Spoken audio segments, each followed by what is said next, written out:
Estar bem informado tem um custo. Não estar, custa muito mais. Em menos de um mês, as eleições presidenciais batem à porta. Estará preparado para votar? Acompanhe tudo passo a passo. O palco das eleições é no Observador.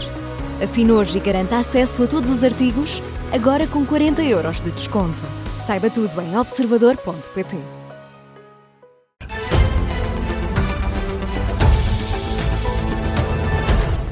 Jornal das 6, com a jornalista Vanessa Cruz. Luís Montenegro segura a Ministra da Saúde e responde a mais uma crise no setor com a compra de viaturas para o INEM e mais camas para unidades de saúde para acudir aos chamados casos sociais. Uma resposta rápida, diz o Primeiro-Ministro, com 400 a 500 camas para passar essas pessoas que já receberam alta hospitalar, mas que continuam nos hospitais, para outras unidades intermédias de saúde. Luís Montenegro anunciou ainda 275 viaturas para o INEM. Vamos em direto até ao Parlamento, ao encontro do jornalista do Observador, Luís Soares, que esteve a acompanhar o debate quinzenal desta quinta-feira. Luís, ao lado do chefe de governo estava a Ministra da Saúde, Ana Paula Martins, que continua, pelo menos para já, no governo. E de resto, Luís Montenegro trazia já esse tema da saúde em carteira para o arranque deste debate quinzenal. Já imaginava que as mortes por atrasos no socorro do INEM poderiam ser o tema central do debate e, por isso, anunciou desde logo uma série de medidas, o maior investimento da última década em termos de emergência pré-hospitalar, com a compra de 275 viaturas para o INEM. Anunciou ainda 400 a 500 camas para tirar dos hospitais casos sociais. Tudo isto, investimentos enquadrados na reforma do INEM. Ainda na saúde, o anúncio de que amanhã o Conselho de Ministros já vai aprovar o concurso para o novo Hospital do Algarve. Apesar desses anúncios, do Primeiro-Ministro, o líder parlamentar do Chega, Pedro Pinto, quis saber se Luís Montenegro vai segurar a Ministra da Saúde. Mas já percebemos que esta Ministra tem 7 vidas dentro do seu governo. Porque já teve casos e casos e mais casos e casos e casinhos e o senhor Primeiro-Ministro continua a aguentá-la. Com todo o respeito que eu tenho por ela, não é capaz de resolver os problemas da saúde em Portugal. E há uma coisa que eu estou de acordo consigo. É quando diz, as coisas resolvem-se com competência. É verdade, não é com a incompetência da senhora Ministra. Na resposta a Pedro Pinto, que perguntou se Luís Montenegro ia segurar a Ministra da Saúde, o Primeiro-Ministro insiste, os problemas não se resolvem com demissões. Num contexto onde estamos efetivamente a ter ganhos em termos de eficiência do sistema, que apesar das dificuldades responde com mais rapidez do que aquilo que respondia há um ano, aquilo que eu tenho a dizer-lhe é que os problemas da saúde não se resolvem com demissões, nem com jogadas políticas e político-partidárias. Resolvem-se com convicção, resolvem-se com competência, resolvem-se com resistência, resolvem-se com resiliência e é para isso que este Governo, este Primeiro-Ministro e a Ministra da Saúde está no Governo e vai continuar no Governo. E assim, Luís Montenegro segura a Ministra da Saúde, admite, no entanto, que há um problema nos tempos de espera nas urgências, mas diz que esses problemas estão a ser resolvidos paulatinamente. Pede também que não se tirem conclusões precipitadas perante a notícia de 3 mortos por alegada falta de socorro do INEM. Já o líder do PS, José Luís Carneiro, deixou o aviso: a emergência médica não pode ser uma lotaria. As urgências entupidas quando não estão fechadas. Cada vez mais pessoas sem médico de família. Batem-se recordes de nascimentos em ambulâncias ou na via pública. Lamentável a insensibilidade, a incapacidade e a incompetência para responder. A verdade, Sr. Primeiro-Ministro, é que o Instituto Nacional de Emergência Médica transformou-se numa lotaria em que, infelizmente, joga com a vida das pessoas. As críticas de José Luís Carneiro ao Governo, ainda sobre o tema da saúde.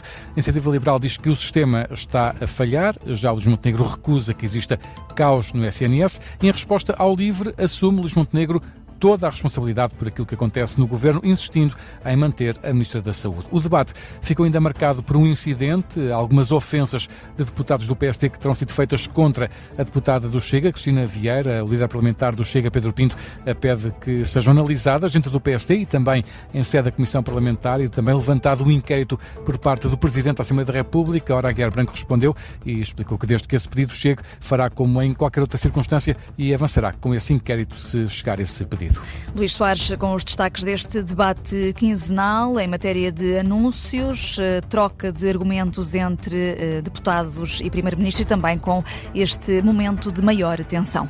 E hoje tivemos notícia de mais 2 casos que se juntam à situação de um homem de 78 anos que morreu há 2 dias, depois de ter estado à espera 3 horas por socorro no Seixal. Hoje há notícia de 2 situações semelhantes, Vanessa. Sim, uma idosa morreu ontem na Quinta do Conde, no distrito de Setúbal, depois de ter estado quase 1 hora à espera de uma ambulância que vinha de Carcavelos. Mais ou menos o mesmo tempo esperou um homem de 68 anos em Tavira, no Algarve, também acabou por perder a vida. Entretanto, nos últimos minutos, notícia de que a Inspeção-Geral das Atividades e Saúde anuncia 2 inquéritos para apurar as circunstâncias que envolveram estas 2 mortes. E a continuidade da Ministra da Saúde no Governo e os anúncios do Primeiro-Ministro para tentar resolver estes problemas no INEM e nos hospitais são também tema central da campanha para as presidenciais que está na rua. Sim, a mais recente reação é de António José Seguro. João Gama, agora em direto de Évora, o candidato sobe o tom nas críticas à gestão da saúde. Mas não exige essa demissão da ministra Ana Paula Martins. Ainda assim, António José Seguro diz que Portugal vive uma situação indigna num país europeu. Foi questionado pelos jornalistas 5 vezes em Évora sobre se a ministra da Saúde tem condições para continuar na pasta. Não pede admissão e diz que quem o faz está a jogar um jogo partidário. O que é preciso repetir é que tem que se encontrar as soluções para que os portugueses tenham acesso aos cuidados de saúde. Esse é que é o ponto. Minha senhora, a minha preocupação como candidato a Presidente da República não é fazer o jogo partidário. O meu papel e a minha responsabilidade é de exigir ao Governo em particular, mas também aos partidos, que olham para o sofrimento que está a acontecer no nosso país e para as dificuldades que está a acontecer a muita gente que está privada de saúde. Essa é a minha responsabilidade. António José Seguro quer soluções para a saúde em Portugal. O candidato quer, por isso, convocar os partidos e chamar o Primeiro-Ministro a Belém, se for eleito, para encontrar soluções. E quanto às viaturas que foram anunciadas esta tarde no Parlamento pelo Primeiro-Ministro, diz que são viaturas que chegam tarde demais. Isso já não salva nenhuma das mortes que aconteceram, pois não? Portanto, tem que haver planeamento, tem que haver racionalidade. O nosso país não pode ter um Estado a abrir fendas, nem pode ter um Estado de pés de barros. E na saúde, o que está a acontecer é que o Estado está a falhar aos portugueses. A saúde a animar uma arruada fria na cidade de Évora. A campanha do socialista continua, Vanessa, esta noite em Porto Alegre. Reportagem do João Gama, a seguir a caravana de António José Seguro. E Coutinho Figueiredo recorre à linguagem popular na reação aos casos do INEM e também do Governo, diz Coutinho Figueiredo. Depois da casa roubada, trancas à porta. O candidato apoiado pela Iniciativa Liberal refere-se em concreto ao anúncio da compra de 275 ambulâncias, feito por Luís Montenegro no Parlamento. Frisa que não quer instrumentalizar politicamente as 3 mortes por atrasos no INEM, mas Coutinho Figueiredo acha que esta medida vem tarde. Parece-me a casa roubada, trancas à porta, depois de vários incidentes aparentemente relacionados com a falta de ambulâncias. Vem o anúncio de uma compra de 275 viaturas, que se são necessárias agora, certamente já o eram antes do início da época das gripes e das doenças respiratórias. Portanto, parece-me o mínimo, mas tarde. João Coutinho Figueiredo insiste que num caso como este, o Presidente da República deve perceber da boca do Primeiro-Ministro se há condições políticas para a Ministra da Saúde continuar. Foi no final de uma visita a uma associação de idosos em Vagos, registro recolhido pelo jornalista do Observador Pedro Jorge Castro. E o que disse Henrique Gouveia Melo sobre tudo isto, Vanessa? Referiu-se a esse anúncio da compra de 275 viaturas para o INEM, aplaude a decisão, mas considera estranho que esta medida tenha sido anunciada logo hoje. Anúncios destes, feitos em cima de acontecimentos que são trágicos, é sempre estranho, porque até com a melhor das intenções e sendo a melhor das propostas, parece sempre uma medida que tem a ver com a parte comunicacional ou da gestão de crises comunicacional e não da verdadeira resolução de um problema que é um problema que nos afeta há muito tempo. Henrique Gouveia Melo, depois de uma visita à Santa Casa da Misericórdia de Valpaços, um registro recolhido pela jornalista do Observador Nadine Soares. Ainda antes do debate quinzenal e dos anúncios do Governo, outros candidatos se pronunciaram sobre estas 3 mortes relacionadas com atrasos no socorro do INEM. André Ventura disse que cabe a Marcelo Rebelo de Sousa agir. António Filipe, candidato apoiado pelo PCP, também defende que o Primeiro-Ministro tem de ser chamado a Belém. Catarina Martins acusa o Primeiro-Ministro e a Ministra da Saúde de estarem a destruir o SNS. O único candidato nesta corrida presidencial que poupa nas críticas ao Governo é Marcos Mendes. Ainda antes de se saber dessa 3ª morte, o candidato que é apoiado pelos partidos que compõem o Executivo, PSD e CDS, apontou, isso sim, a mira à direção executiva do SNS. E há outras notícias a marcar a tarde desta quinta-feira, 8 de janeiro. Já foram libertados 4 presos políticos espanhóis na Venezuela, é o que está a avançar o jornal El País, cita fontes diplomáticas espanholas. São os desenvolvimentos da libertação de presos políticos na Venezuela, depois de o Presidente da Assembleia Nacional do país ter anunciado que ia libertar um número significativo de reclusos. Para este processo, para a mediação deste processo, contribuíram o Presidente do Brasil, Lula da Silva, o antigo chefe do governo espanhol, José Luís Zapatero, e as autoridades do Catar. A chefe da diplomacia da União Europeia considera as intenções de Donald Trump sobre a Groenlândia extremamente preocupantes.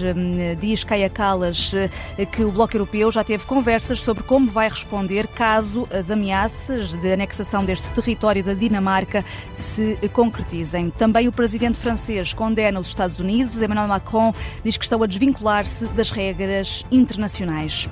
A Galp e a Moeve estão em negociações para juntar negócios na área dos postos de combustível e da refinação. A ideia é que a petrolífera portuguesa se foque na exploração de petróleo e gás e ceda à espanhola Moeve o controle da refinação. Se as negociações chegarem a bom porto, vão ser criadas 2 novas empresas com o objetivo de liderarem o mercado ibérico numa competição direta com a Repsol. A Galp fica nesse cenário com 3.500 estações de serviço na Península Ibérica. As ações da Galp fecharam hoje a valorizar quase 2,5%.